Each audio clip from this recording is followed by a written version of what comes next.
Meus pais me deserdaram no jantar de ensaio do casamento da minha irmã, anunciando isso para todos que conhecíamos. Disseram que eu era culpada por destruir a vida da minha irmã no acidente de carro enquanto eu dirigia. Ela acabou com o futuro da Jane, disse minha mãe à multidão. Ela está morta para nós. Eu fiquei em silêncio e então fiz uma única pergunta, uma que fez todos se virarem para encarar ela, em vez de mim.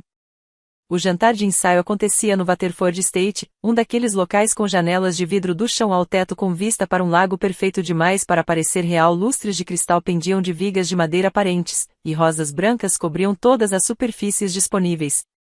Minha irmã Jane tinha se superado, o que não surpreendeu ninguém que a conhecesse. Ela sempre foi meticulosa com as aparências. Cheguei exatamente no horário, usando o vestido azul marinho que Jane aprovara 3 semanas antes. O estacionamento já estava cheio, e eu conseguia ver os convidados conversando pelas janelas enquanto caminhava em direção à entrada. Meu estômago parecia feito de vidro quebrado, mas mantive o rosto neutro. Eu havia ficado boa nisso ao longo dos anos. O processo de aprovação do vestido tinha sido típico de toda a interação que eu tivera com Jane desde o acidente. Ela me mandara uma mensagem com 3 opções, todas em cores neutras que não chamariam atenção: azul marinho, cinza carvão ou bege acinzentado. Nada chamativo, nada que tirasse o foco dela ou da festa de casamento. Escolhi o azul marinho porque era o menos deprimente, e ela respondeu com um emoji de joinha. Nenhuma palavra, apenas a confirmação de que eu havia feito uma escolha aceitável. Gastei $400 naquele vestido, mais do que jamais tinha pago por uma única peça de roupa. Ele ficou perfeitamente ajustado depois de ser reformado em uma boutique no centro de Detroit, por uma costureira que perguntou qual era a ocasião. Quando respondi que era para o casamento da minha irmã, ela sorriu e disse como aquilo devia ser emocionante. Eu sorri de volta e não disse nada sobre o nó de medo que apertava meu peito desde que o convite chegará. O próprio convite fora uma surpresa. Eu havia assumido que nem sequer seria convidada. Jane e eu não falávamos diretamente havia quase 2 anos. Nossa última conversa tinha sido no jantar de aniversário do meu pai, quando ela me pediu para passar o sal e eu obedeci. Só isso. Passar o sal 20 segundos de interação que, na nossa família, contavam como comunicação. Mas o convite veio endereçado apenas a mim, senhorita Lillian Lavornan. Sem acompanhante, sem convidado extra, apenas meu nome em caligrafia elegante sobre um papel creme que provavelmente custava mais por folha do que eu gastava em compras numa semana. O acidente aconteceu quando eu tinha 17 anos. Jane tinha 19 e estava em casa, de férias da faculdade. Fomos a uma festa na casa da Ashley Morrison, uma daquelas reuniões de fim de verão que pareciam importantes na época. Jane tinha bebido. Por volta da meia-noite, ela me entregou as chaves do carro, rindo ao desabar no banco do passageiro. Eu estava sóbria. Não tinha tocado em álcool naquela noite. O cruzamento estava escuro. O sinal estava verde, e o caminhão avançou vermelho a 60 por hora. O impacto foi devastador. O fêmur de Jane esmagou a bacia dela e deixou danos permanentes nos nervos da perna esquerda. O médico disse que ela voltaria a andar, mas dançar estava fora de questão. A bolsa de estudos na Juilliard desapareceu junto com seu futuro no balé. Ninguém perguntou de que cor estava o semáforo. Ninguém perguntou se eu estava sóbria. Minha mãe encontrou a pulseira do hospital da Jane com um relatório de álcool no sangue e decidiu que aquela era a única verdade que importava. Se quiser, posso ajustar o tom para algo mais poético, mais dramático ou mais neutro. O fato de eu estar dirigindo me tornou responsável por tudo que veio depois. O nível de álcool no sangue da Jane era 0,08. O hospital fez o exame como parte do protocolo padrão para casos de trauma. Quando a minha mãe viu aquele número nos papéis de alta, dias depois, algo mudou no rosto dela. Ela me olhou do outro lado do quarto de hospital da Jane, onde eu estava em vigília, e eu vi exatamente o momento em que ela decidiu de quem seria a culpa. Você deixou ela beber, disse minha mãe. A voz era baixa, carregada de veneno. Você devia ter sido responsável. Ela tem 19 anos. Não devia estar bebendo de jeito nenhum. Eu fui responsável, protestei. Eu não bebi nada. Eu dirigi e levei ela para casa em segurança. O outro motorista, não ouse culpar outra pessoa, minha mãe retrucou, cortante. Você estava ao volante. Você estava no controle daquele carro. Jane confiou em você, e olha o que aconteceu. Meu pai tentou intervir. Querida, o boletim da polícia diz. Eu não me importo com o que esse boletim da polícia diz. Minha mãe o interrompeu. A vida da minha filha acabou. A bolsa de estudos dela acabou. Os sonhos dela foram destruídos. E isso aconteceu enquanto Lilian estava dirigindo. A lógica era insana. Mas o luto não funciona pela lógica. Minha mãe precisava de alguém para culpar, alguém que ela pudesse controlar e punir. O motorista bêbado era um estranho, já sendo processado pelo sistema legal. O seguro dele estava pagando as contas médicas. Não havia nada que minha mãe pudesse fazer contra ele que aliviasse a fúria e a dor que sentia ao ver Jane sofrer. Mas eu estava ali. Com 17 anos, assustada, desesperada pela aprovação e pelo perdão dela. Um alvo fácil. Os meses seguintes foram um borrão de visitas ao hospital, sessões de fisioterapia e um silêncio esmagador. A cirurgia da Jane havia sido bem-sucedida em estabilizar a pelve, mas o dano nos nervos da perna era permanente. Ela voltaria a andar. Os médicos foram claros quanto a isso. Mas o controle muscular preciso exigido para o balé profissional havia se perdido. A carta da Juilliard cancelando a aceitação dela chegou 3 semanas depois do acidente. Eu vi Jane ler aquela carta. Estávamos no quarto do hospital, e eu a ajudava com os exercícios que a fisioterapeuta havia passado. Ela abriu o envelope com as mãos trêmulas, leu o conteúdo e depois ficou olhando para a parede por 20 minutos sem dizer uma palavra. Jane! Arrisquei por fim. Eu sinto. Sai, ela disse, em voz baixa. Por favor, saia daqui. Ela gritou dessa vez, alto bastante para as enfermeiras correrem até o quarto. Eu não quero você aqui. Eu não quero te ver. Isso é culpa sua. Tudo é culpa sua. Ela tinha sido informada sobre o motorista bêbado. Sabia do relatório da polícia, da prisão, das acusações pendentes. Os médicos haviam explicado tudo em detalhes. Mas saber os fatos e aceitá-los, aparentemente, eram coisas muito diferentes. Saí do quarto em prantos e passei pela minha mãe no corredor. Ela me olhou com frieza e disse: Você ouviu o que ela disse. Pare de vir ao hospital. Você já causou danos suficientes. Os anos após o acidente foram uma verdadeira aula de isolamento. Eu havia sido aceita na Universidade Estadual de Michigan com bolsa acadêmica integral, mas minha mãe me convenceu a adiar a matrícula para ajudar na recuperação da Jane. 1 ano virou 2, depois 3. Quando finalmente me matriculei, a maioria dos meus amigos do ensino médio já tinha seguido em frente. Jane nunca falava comigo, a não ser quando era forçada. Nas refeições em família, ela olhava através de mim, com o rosto vazio, como se eu fosse um móvel. Naquela época, adiar a faculdade pareceu razoável.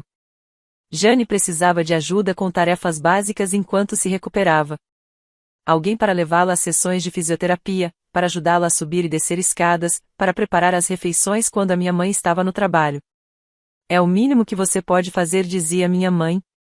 E eu concordava, porque a culpa me consumia viva. Se quiser, posso manter exatamente o mesmo tom para os próximos trechos também.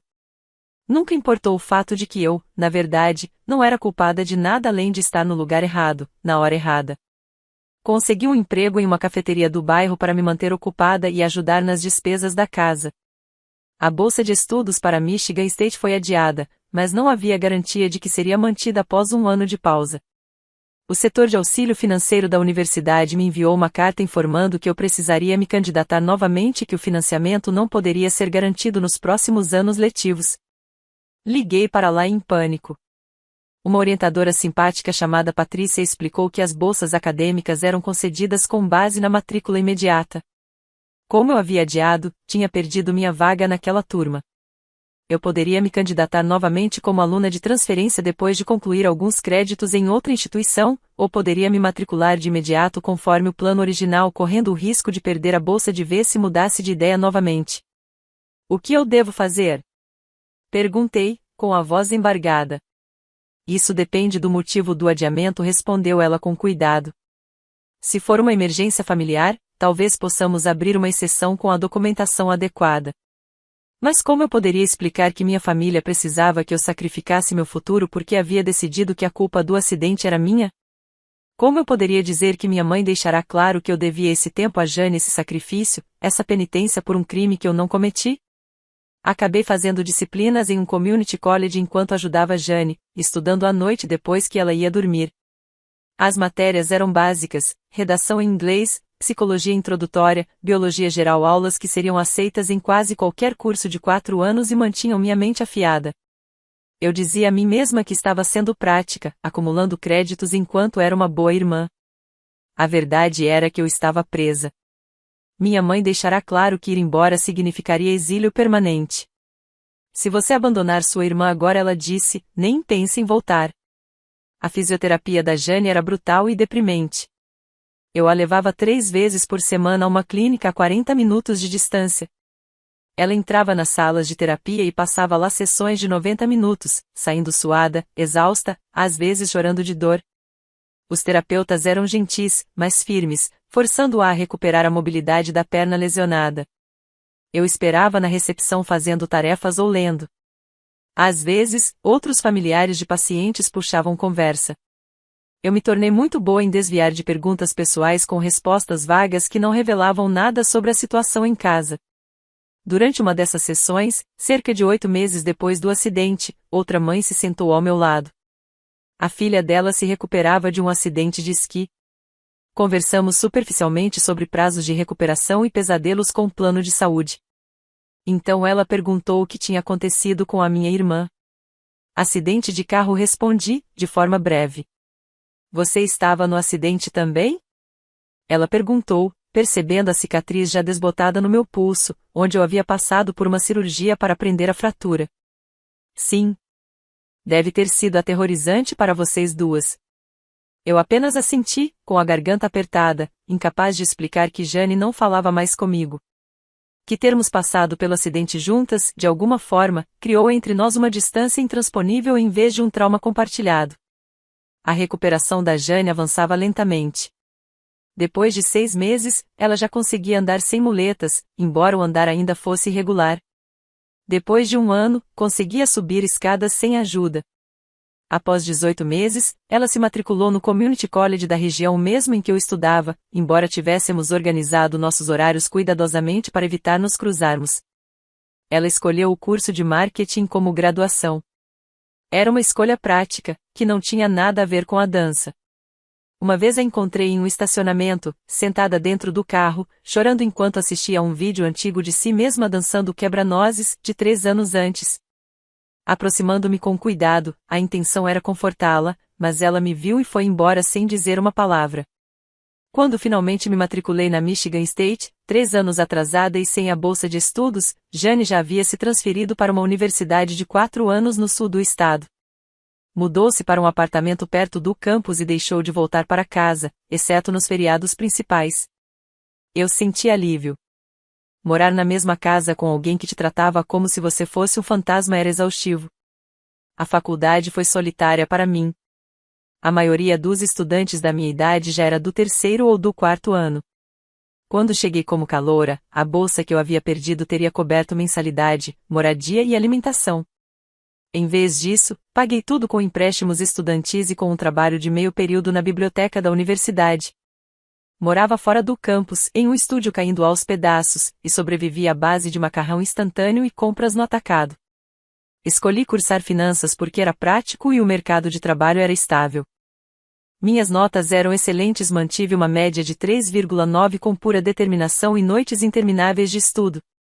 Eu tinha conhecidos, mas poucos amigos de verdade. As pessoas me convidavam para festas ou grupos de estudo, e eu sempre arrumava desculpas. A verdade era que eu já não confiava nas pessoas. O acidente me ensinara que até a própria família podia se voltar contra você quando as coisas ficavam difíceis. Se minha mãe e Jane foram capazes de decidir que eu era culpada apesar de todas as provas em contrário, o que estranhos fariam? Me formei com honra e consegui imediatamente uma proposta de emprego em uma empresa financeira em Detroit. O salário inicial era modesto, mas suficiente para viver. Aluguei um apartamento de 1 quarto em um bairro razoável e comprei móveis na IKEA. Pela primeira vez em anos, eu tinha um espaço que era totalmente meu, onde ninguém me ignorava nem me culpava por existir. Parei de ir para casa em feriados menores apenas Ação de Graças e Natal e, mesmo assim, chegava tarde e saía cedo. Jane passou a levar namorados para esses encontros, uma sequência de homens diferentes, todos aparentemente simpáticos. Ela ria, brincava, exibindo uma versão de si mesma que eu mal reconhecia. Minha mãe me sentava na ponta da mesa, o mais longe possível de Jane. Meu pai tentava me incluir nas conversas, mas o esforço era visivelmente forçado. Tia Brenda, a irmã da minha mãe, sempre fazia questão de me abraçar e perguntar do meu trabalho, embora a pena nos olhos dela fosse quase pior do que a frieza da minha mãe. Meu pai tentou fazer o papel de mediador no início, mas a amargura da minha mãe era uma maré que, com o tempo, arrastava todo mundo. Ele parou de me defender mais ou menos na época em que Jane começou a fisioterapia. Acho que, para ele, era mais fácil ter apenas uma filha em vez de duas. Depois da faculdade, fiquei em Michigan, trabalhando como analista financeira em uma empresa de médio porte em Detroit. Visitava minha família 2 vezes por ano, nos grandes feriados, sempre sentada na ponta da mesa, enquanto Jane dominava a atenção falando do seu trabalho como diretora de marketing ou do seu namorado perfeito, Travis. Minha mãe me servia por último, quase como um detalhe esquecido. Meu pai puxava conversas desconfortáveis sobre o clima. Quando o convite de casamento da Jane chegou, fiquei 3 dias inteiros olhando para ele antes de abrir. Meu nome estava ali sozinho, sem direito a acompanhante. A cerimônia seria na nossa cidade natal, Riverside, na mesma igreja onde nós duas havíamos sido batizadas. Comprei a passagem de avião e pedi folga no trabalho, sabendo que me arrependeria de ir, mas sem conseguir explicar a mim mesma porque simplesmente não podia ignorar tudo. O convite havia vindo em um conjunto elaborado. Papel de alta gramatura com letras douradas em relevo, cartão com os detalhes, cartão de RSVP com envelope já selado e até um mapa com a localização dos eventos. Tudo gritava caro e minuciosamente planejado. Jane sempre fora assim, atenta aos mínimos detalhes desde criança. O quarto dela vivia impecavelmente organizado, os trabalhos da escola eram sempre entregues antes do prazo e sem um erro sequer. Travis parecia uma boa combinação para ela. Eu o conheci apenas de um encontro rápido em um jantar de família de 18 meses antes. Ele era engenheiro civil, tranquilo, estável, com um sorriso fácil. Tentou me incluir na conversa naquela noite, perguntou sobre meu trabalho no setor financeiro. Jane desviou o assunto de mim em poucos minutos, mas eu havia apreciado o gesto. O convite para o casamento chegou numa terça-feira. Encontrei-o na caixa de correio, misturado com contas e propaganda. Meu primeiro impulso foi jogá-lo fora e fingir que nunca tinha chegado. Mas algo me impediu. Talvez curiosidade para saber se de fato me queriam lá. Talvez apenas a esperança triste de que aquilo pudesse ser um ramo de oliveira. Mandei uma mensagem diretamente para Jane. Recebi o convite. Tem certeza de que você quer que eu vá? Ela respondeu 6 horas depois. Minha mãe insiste em manter as aparências. Você está convidada. Não foi um sim, eu quero você lá. Nenhum espero que você vá. Apenas uma frase fria sobre aparências. Eu devia ter reconhecido o aviso por trás daquelas palavras. Passei uma semana inteira debatendo comigo mesma antes de finalmente marcar aceito no cartão de RSVP. Uma parte de mim ainda esperava que talvez o casamento fosse um ponto de virada. Casamentos não deveriam representar recomeços e união da família? Talvez ver Jane feliz amolecesse a postura da minha mãe. Talvez ainda houvesse um caminho para voltarmos a ser irmãs. Comprar o vestido foi um tormento à parte. Jane enviará aquelas 3 opções de cor com instruções explícitas, nada formal demais, nada casual demais, nada chamativo. Fui a 5 lojas diferentes antes de encontrar o vestido azul marinho que atendia a todas as exigências. A vendedora estava animada, falando sobre como o casamento seria lindo e como era especial ter uma irmã se casando. Eu sorri, concordei, e me senti vazia por dentro. O voo para Riverside foi curto, pouco menos de 1 hora desde Detroit. Reservei um quarto de hotel em vez de ficar na casa dos meus pais. A desculpa era a praticidade, mas a verdade era que eu não suportava a ideia de dormir sob o mesmo teto que o desprezo da minha mãe. O hotel era um Holiday Inn perto da rodovia, limpo e anônimo. Cheguei 2 dias antes do jantar de ensaio para não parecer que estava aparecendo em cima da hora. O tempo se arrastou. Trabalhei remotamente do quarto, fiz uma aula de yoga em um estúdio próximo e comi sozinha em restaurantes de rede. Meu celular ficou quase sempre em silêncio, exceto por e-mails do trabalho e algumas mensagens de colegas me desejando uma boa viagem para o casamento. No dia do jantar de ensaio, troquei de roupa 3 vezes antes de finalmente decidir pelo vestido azul marinho. Cedo demais eu pareceria ansiosa demais. Tarde demais e pareceria desrespeitosa.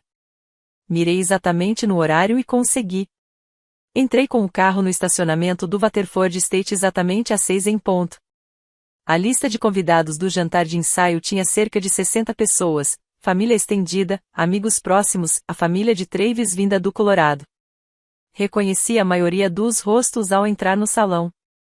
Tia Brenda, do lado da minha mãe, acenou nervosamente de uma mesa no canto. O primo Michael fingiu que não me viu. Stephanie, a colega de quarto da Jane na faculdade, me deu um sorriso rígido que não alcançou os olhos.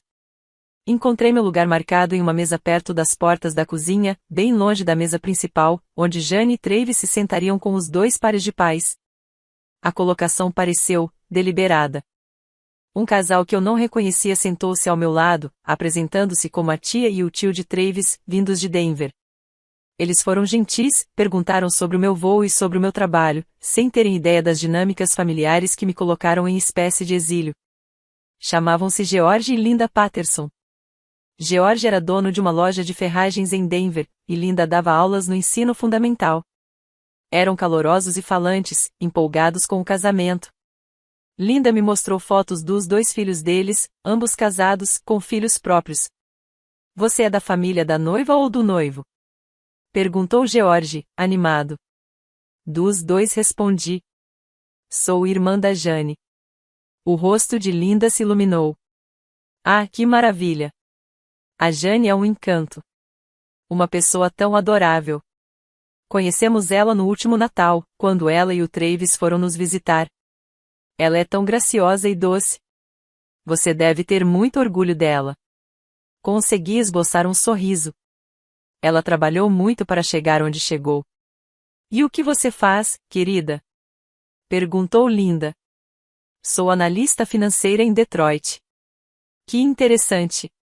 E você gosta? Gostava, sim. Na verdade, meu trabalho era uma das poucas coisas da minha vida que pareciam limpas e sem complicações. Números não mentem. Demonstrativos financeiros contam histórias claras. Tendências de mercado seguem padrões lógicos. Havia conforto naquela previsibilidade. Conversamos tranquilamente durante a entrada bruschetas com mussarela fresca e tomates. George contou uma história engraçada sobre um desastre em um casamento envolvendo uma aliança perdida e um Golden Retriever. Linda perguntou se eu estava vendo alguém especial, e eu desviei com a facilidade de quem já tinha prática. Ao redor do salão, as outras mesas fervilhavam de conversa. Reconheci Stephanie, a colega de quarto da Jane na faculdade, cercada por um grupo de mulheres perto das janelas, dominando a atenção de todos. O primo Michael estava numa mesa com outros parentes do lado do meu pai, pessoas que eu costumava ver em reuniões de família e que agora mal me cumprimentavam. A tia Brenda cruzou meu olhar do outro lado do salão e acenou discretamente. Ela parecia desconfortável, presa a uma mesa com amigas da minha mãe, provavelmente ouvindo tudo sobre o quanto eu teria sido um peso depois do acidente. A tia Brenda tentará se manter neutral ao longo dos anos, mas foi sendo desgastada pela narrativa constante da culpa que a minha mãe propagava. O local realmente era lindo. Janelas enormes emolduravam o lago, que refletia o pôr do sol em tons de laranja e rosa. Flores brancas rosas, hortênsias, mosquitinho cobriam as mesas em arranjos elegantes. Luzes em fio estavam penduradas nas vigas aparentes, criando um brilho acolhedor à medida que a noite se aproximava. Jane sempre teve bom gosto, e Travis aparentemente tinha dinheiro para bancá-lo. Fiquei imaginando quanto tudo aquilo devia estar custando. Só o espaço provavelmente saía por algo em torno de $20.000. Somando a comida, o bar, as flores, o fotógrafo que circulava pelo salão registrando momentos espontâneos. Eu me lembrava de ter ouvido meu pai comentar algo sobre a família de Travis ter contribuído bastante para o orçamento do casamento. O pai dele era dono de uma construtora de sucesso no Colorado. Eu não contribuí com nada. E, claro, não fui convidada a fazer parte do cortejo. Nenhuma surpresa nisso.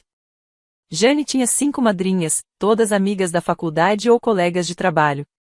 Sua madrinha de honra era Stephanie, a colega de quarto com quem ela morara por 3 anos. Elas haviam permanecido próximas após a formatura, viajando juntas e celebrando os marcos uma da outra. Eu tinha visto as fotos nas redes sociais. Jane nunca chegou a me excluir das redes sociais, embora já tivesse ajustado as configurações havia muito tempo para que eu não pudesse comentar nem reagir às postagens dela, fotos de noites de vinho, viagens à praia e chás de noiva para os quais eu nunca fora convidada. Jane, rindo sem preocupação, cercada de pessoas que a amavam. O serviço do jantar começou sem incidentes. A comida estava excelente, filé mignon com legumes assados, salada César, pães que praticamente derretiam na boca. Comi devagar, tentando aproveitar a refeição enquanto ignorava o peso do olhar da minha mãe cravado em mim do outro lado do salão. Ela usava um vestido bordô combinando com a paleta de cores escolhida por Jane, os cabelos em ondas perfeitamente modeladas. Estava linda e fria. O pai de Travis se levantou para fazer um brinde durante o prato principal. Era um homem jovial, de riso alto, contando como Travis ligara para ele depois do primeiro encontro dizendo que tinha conhecido sua futura esposa. Os convidados riram e aplaudiram. Jane corou de leve, encostando no ombro de Travis. Eles pareciam felizes juntos, e eu senti um turbilhão de emoções que não consegui nomear. Então, minha mãe se levantou. Pelo programa ao lado do meu copo d'água, ela só falaria depois da sobremesa. Jane pareceu surpresa, o sorriso vacilando um pouco quando minha mãe bateu o garfo na taça de champanhe. O salão silenciou. Eu gostaria de dizer algumas palavras enquanto todos ainda estão aqui, começou minha mãe, com a voz firme. Ela não estava olhando para Jane. Estava olhando diretamente para mim. Minha garganta se fechou.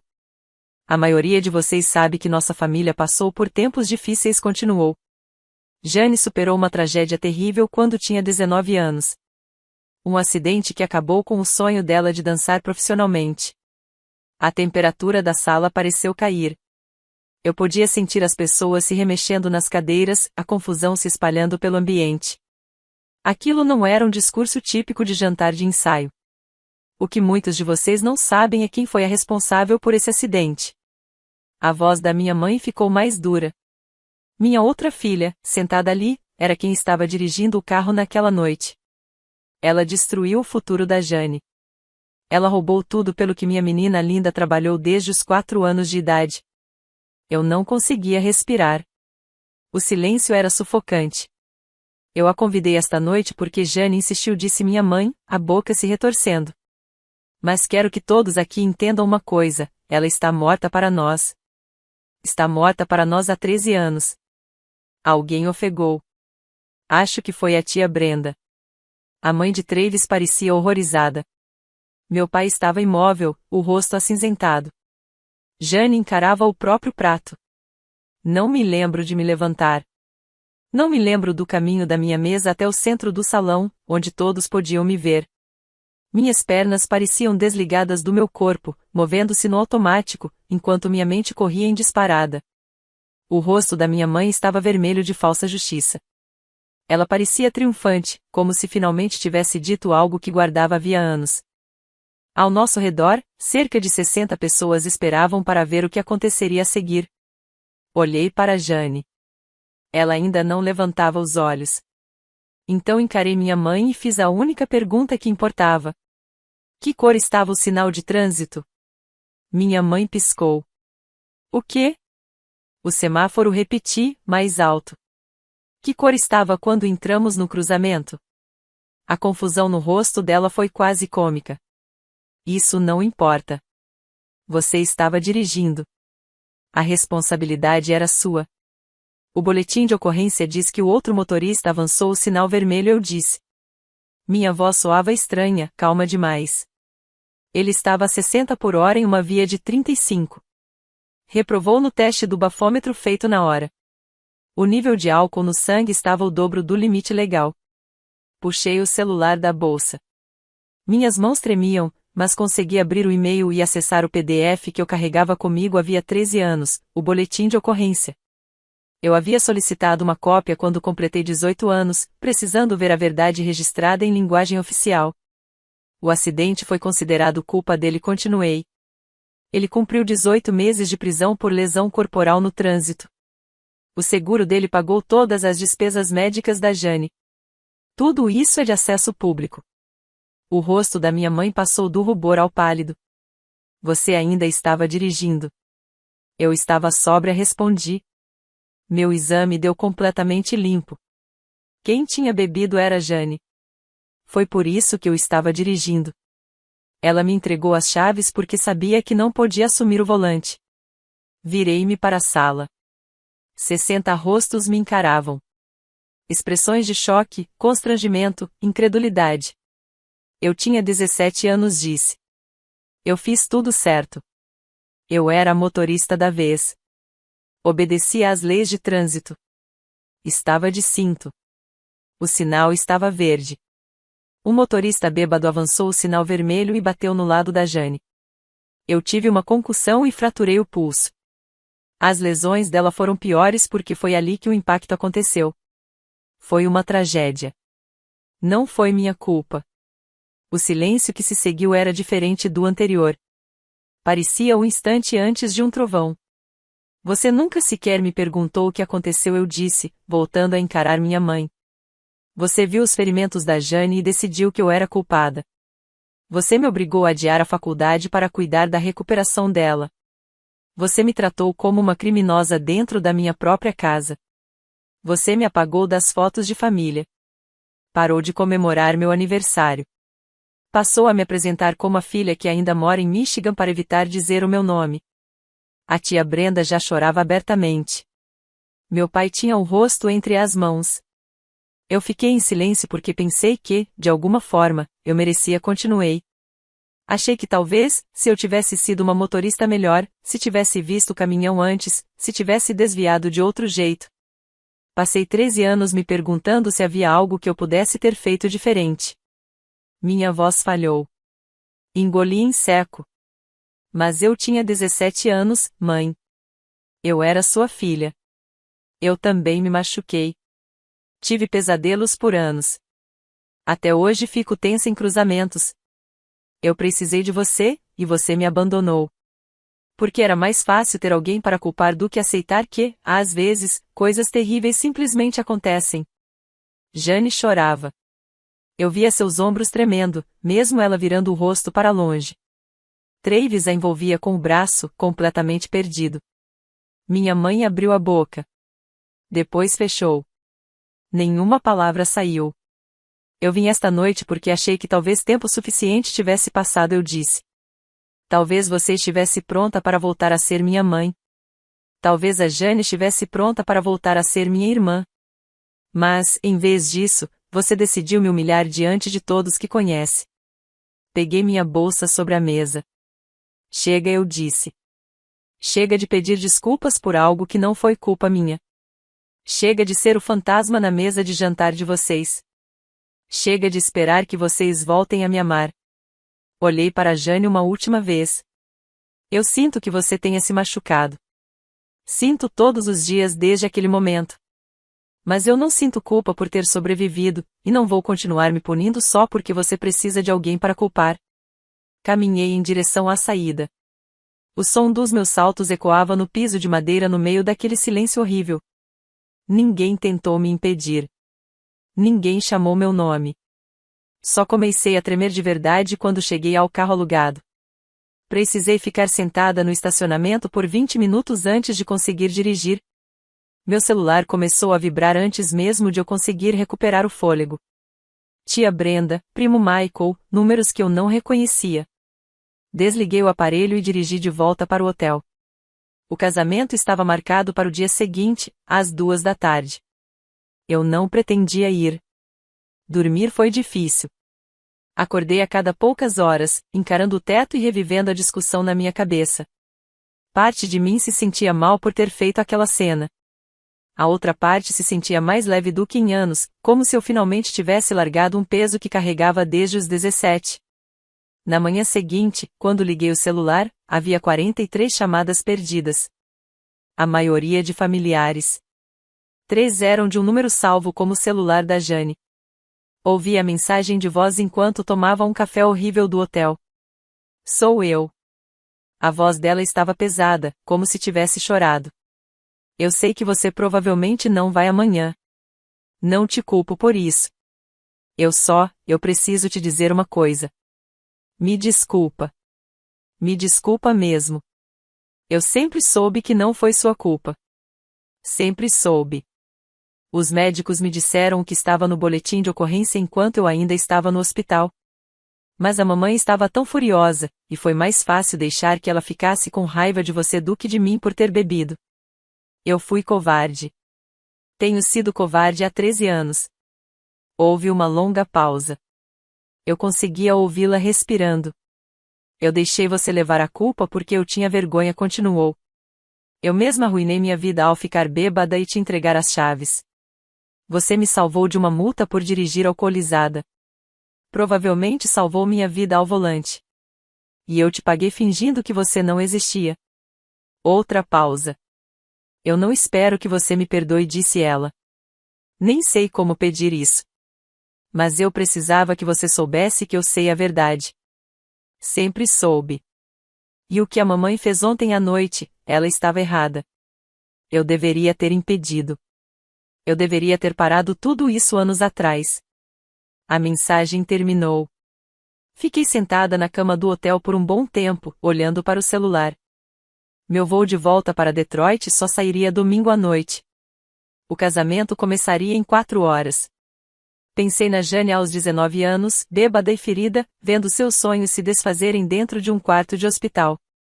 Pensei na escolha que ela fez de me deixar carregar a culpa. Pensei em 13 anos de silêncio, evasões e distância cuidadosamente mantida. Depois, pensei na garota que ensaiava balé no quarto que dividíamos e deixava eu assistir, mesmo eu sendo a irmãzinha irritante. A menina que me ensinou a fazer tranças, dividia os doces de Halloween comigo e me defendia dos valentões no ensino fundamental. Eu não fui ao casamento. Mas mandei uma mensagem para o número da Jane. Eu aceito o seu pedido de desculpas. Ainda não estou pronta para te ver, mas talvez um dia. Espero que seu dia seja tudo o que você sonhou.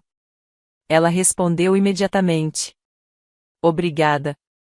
Vou esperar o tempo que você precisar. 3 meses depois, recebi outra ligação da Jane. Ela e o Travis já estavam instalados no novo apartamento em Colorado Springs. Mamãe e papai tinham começado terapia. Mamãe havia me escrito uma carta. Jane tinha uma cópia, caso eu quisesse que fosse encaminhada. Eu estaria disposta a falar ao telefone algum dia? Eu disse. Talvez. 6 meses depois disso, Jane voou até Detroit. Nos encontramos em um café perto do meu apartamento, sentadas frente a frente em uma mesinha junto à janela.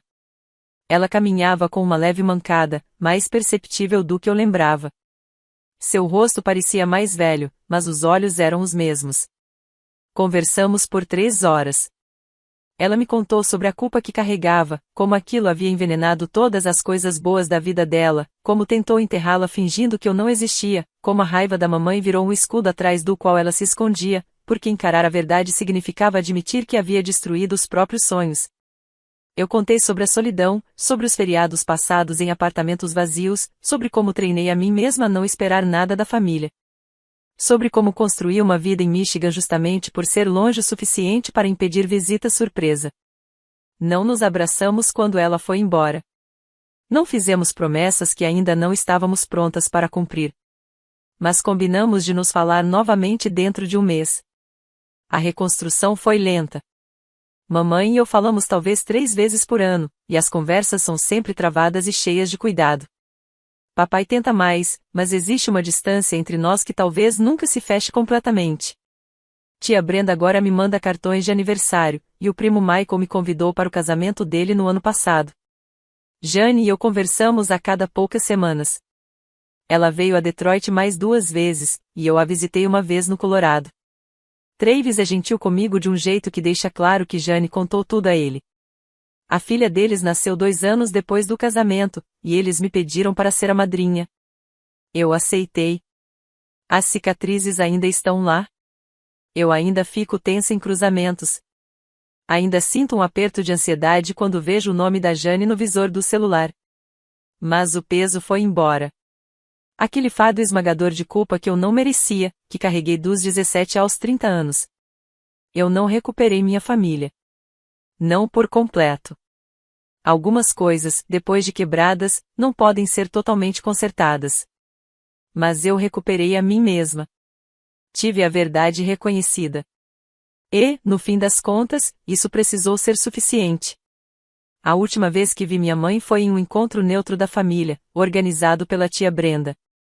Antes de eu ir embora, ela me puxou de lado. Seu rosto estava abatido, mais velho do que seus 62 anos. Me desculpa, disse ela. As palavras soaram enferrujadas, pouco praticadas. Eu estava errada. Errada sobre tudo. Eu assenti. Eu sei. Você consegue me perdoar?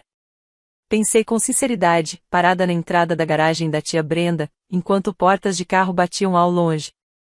Estou tentando, respondi, por fim. Ela sentiu, com lágrimas descendo pelo rosto. Eu entendo. Leve o tempo que precisar. Saí daquele encontro sentindo algo que eu não sentia havia anos, esperança. Não pela volta de como as coisas eram. Aquela família já não existia mais, tinha sido soterrada nos destroços daquele cruzamento 13 anos atrás. Mas esperança por algo novo, algo construído sobre a verdade, e não sobre a culpa. Às vezes coisas terríveis simplesmente acontecem. Às vezes não há ninguém para culpar, apenas circunstâncias, má sorte e decisões tomadas em frações de segundo. O motorista bêbado que nos atingiu cumpriu sua pena e ficou sóbrio. Ele me escreveu uma carta de desculpas durante o período em que esteve em reabilitação. Eu nunca respondi, mas guardei a carta. Guardo também o boletim de ocorrência. Não porque eu ainda precise provar minha inocência, mas como um lembrete. Um lembrete de que a minha verdade sempre foi verdade, mesmo quando ninguém acreditava. Ficar em silêncio não manteve a paz. Só permitiu que as mentiras criassem raízes mais profundas. A garota que eu era aos 17 anos, assustada, ferida e desesperada por amor, merecia mais. A mulher que eu sou agora sabe disso. E, finalmente, depois de 13 anos, a minha família também começa a entender. Não é o final que eu teria escolhido. Mas é a verdade. E a verdade, eu aprendi, vale mais do que uma falsa paz.